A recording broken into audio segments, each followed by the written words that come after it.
नमस्ते।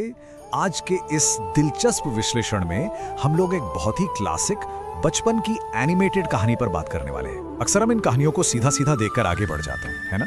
लेकिन आज हम इसके अंदर छिपे एक ऐसे शानदार और किरदारों से भरे ट्विस्ट को उजागर करेंगे जो शायद पहली बार में नजर नहीं आता। हम देखेंगे कि कैसे एक जानी मानी पौराणिक कथा को एक बिल्कुल ही नए और सशक्त नजरिए से पेश किया गया है। तो चलिए सीधे शुरू करते हैं। कहानी की शुरुआत में ही एक बहुत ही दिलचस्प लाइन आती है, जरा इसे सुनिए। वो दिन भर लड़कों के साथ खेलती है, लड़कियों से कम।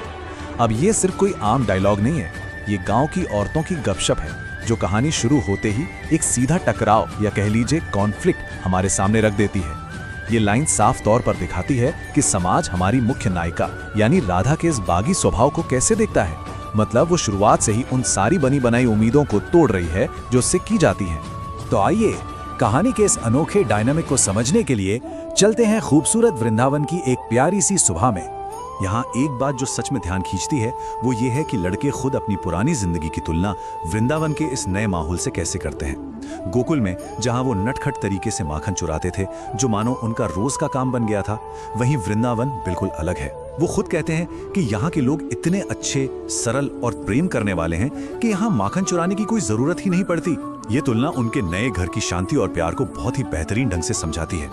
अब इसी शांत माहौल के बीच एंट्री होती है राधा के चंचल और थोड़े विद्रोही स्वभाव की। गांव की महिलाओं की शिकायतें अगर आप सुने तो वो काफी स्पष्ट है।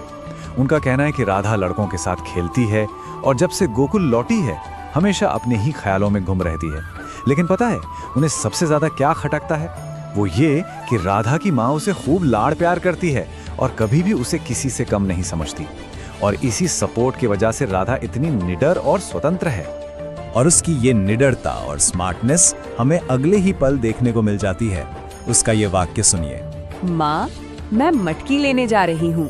अब मटकी लाना तो बस एक घरेलू काम का बहाना था। असल में उसे चुपके से बाहर निकलकर अपने दोस्त कान्हा को ढूंढना था। क्या गजब का दिमाग लगाया है। ये उसकी स्वतंत्र सोच का एक परफेक्ट उदाहरण है। और यही बहाना हमें ले जाता है यमुना नदी के किनारे, जहाँ कहानी का एक बड़ा क्लाइमैक्स हमारा इंतजार कर रहा है। वहां पहुंचते ही लड़कों का वही पुराना रवैया सामने आता है। वो राधा को रोकते हुए कहते हैं, भाई ये लड़कों के नहाने का समय है, तुम उससे ऐसे नहीं मिल सकती। यहाँ हम साफ देख सकते हैं कि वो राधा को अपने इस खेल से और अपने ग्रुप से बाहर रखने की कोशिश कर रहे हैं।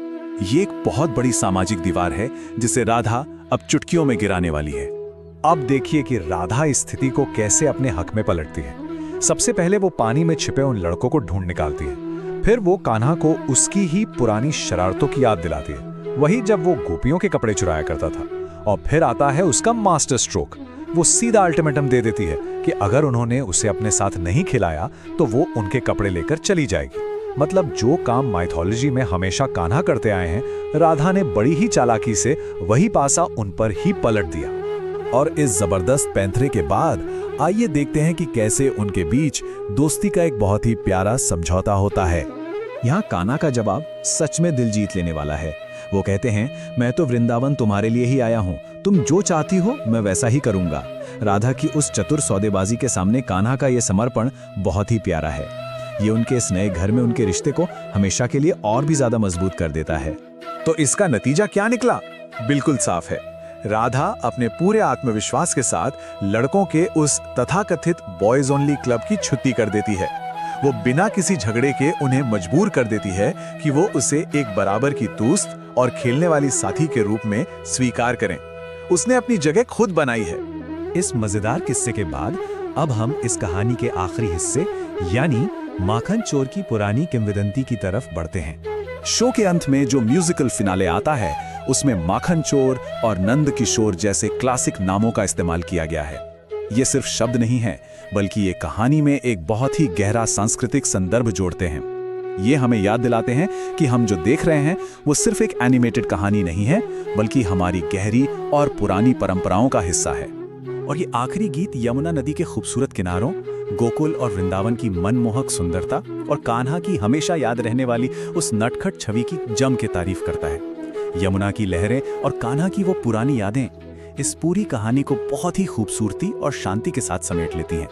तो इस पूरे कथा सार और विश्लेषण के बाद एक सवाल जो हमें खुद से पूछना चाहिए, जरा सोचिए, राधा जैसी आत्मविश्वासी और चतुर नायिकाओं के साथ जब हम इन पारंपरिक कहानियों को फिर से देखते हैं तो क्लासिक बचपन की पौराणिक कथाओं के प्रति हमारा नजरिया कैसे बदल जाता है।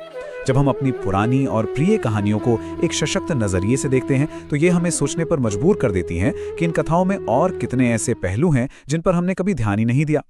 आज के इस विश्लेषण में हमारे साथ जुड़ने के लिए आपका बहुत बहुत धन्यवाद।